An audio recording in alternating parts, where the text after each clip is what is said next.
Well, let's keep our focus on Parliament, but move to this, because next week a vote of no confidence in the President is due. That action, of course, long in coming by the African Transformation Movement. We'll still see if it actually does go ahead next week. But also due on the same day next week, the Democratic Alliance vote of no confidence in the entire Cabinet, but not the President.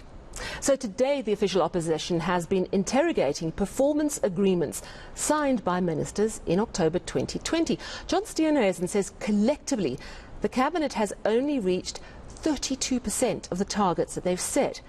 So next week it's going to be really important, that debate and the potential votes on a motion of no confidence. The DA wants the executive to abstain from their vote of no confidence in the Cabinet for understandable reasons. Well, reporter Lindsay Denfigger joins us now. So I suppose in a way what's happening today is a sort of a building up of their case on the part of the DA.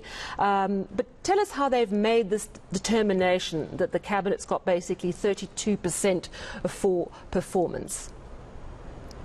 So yes, Sally, this is all essentially a build-up to that all-important motion of no confidence that you've just pointed out. In fact, we are expected to have two motions of no confidence from two different political parties debated and voted on next Wednesday, but we'll get to that point. But so really this is all about the DA shoring up their case as to why they're bringing this motion of no confidence in the executive. We've never seen one of those in Parliament before. As you rightly pointed out in the intro, it would exclude the President, and the DA not wanting the executive to be part of this vote. But what they've gone and done, as you will recall, those performance agreements that ministers signed in October 2020, they say they've gone through them with a fine-tooth comb. They identified over 700 measurable targets, and they have been going through each minister's performance agreement, over 28 of them,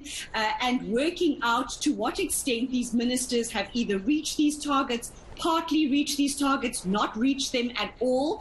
And so their conclusion is a fairly poor scorecard for many of the ministers, ranking Minister Mameloko Kubai and Minister Senzo Mkhunu amongst the worst performing ministers. Also, the Minister in the Presidency, Mondli Gungubele, and the Minister of Communications, Kumbutso Ntshavheni. Those are among those that the DA say are the worst performing ministers.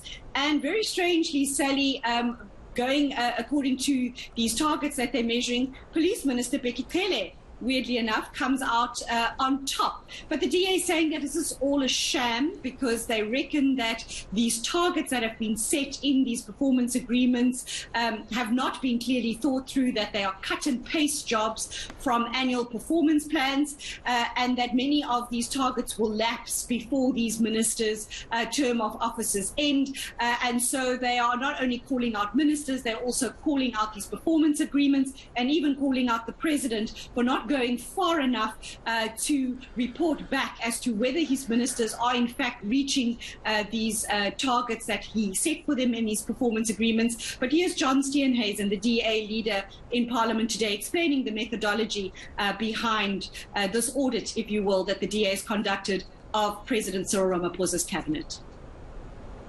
I don't think that members of Parliament who are recognised in both the rules as well as the guide to procedure as individual members of Parliament are going to be serviced in this debate by a chief whip standing up and say, well, we have so many members and they vote this way.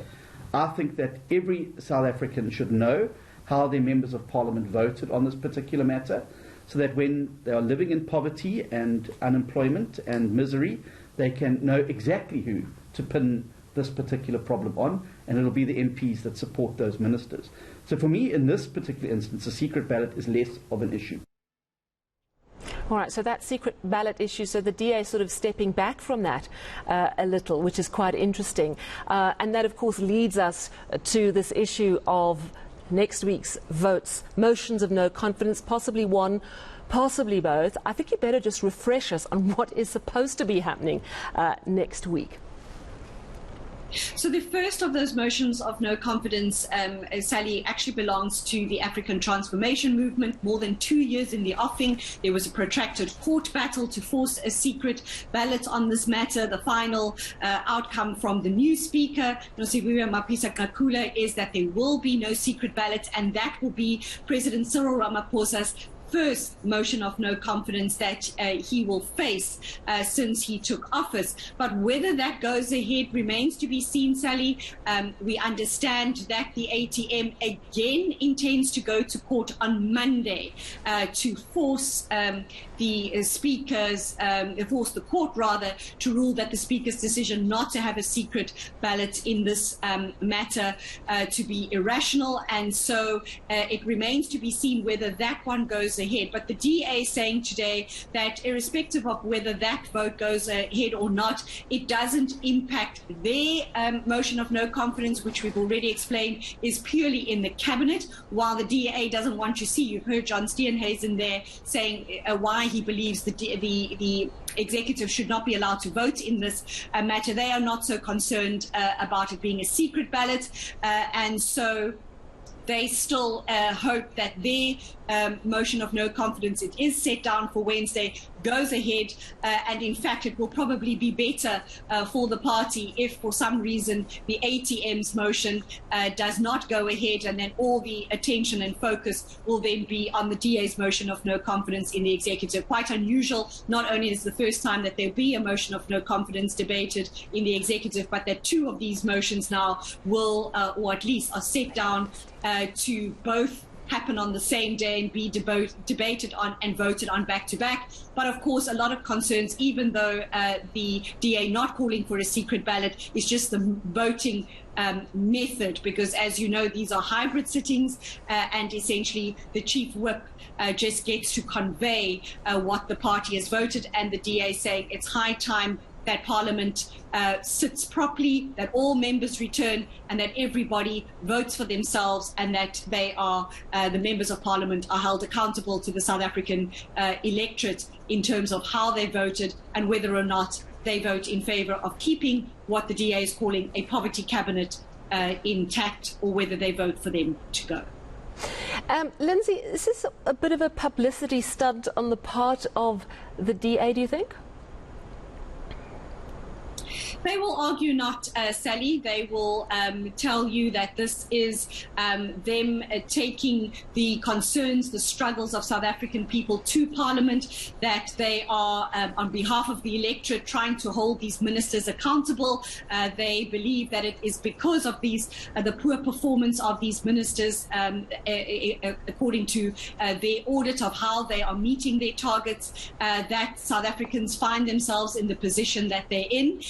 And so while we tend to think these are publicity stunts because it's quite obvious they don't have the numbers unless the ruling party, somebody there, breaks rank, they will it's saying that this is really a display of how members are accountable to the people who put them in Parliament. And if the ANC, nobody breaks ranks there and don't vote for these members of the executive to go, that in essence they are basically it's telling the South African electorate that they're quite happy with that performance, and that they are not willing to see these ministers being axed from their job. And the DA saying they're really trying to do the president a favour from having to axe his cabinet, and also saying that they're not including the president in this motion of no confidence because they believe that whoever might succeed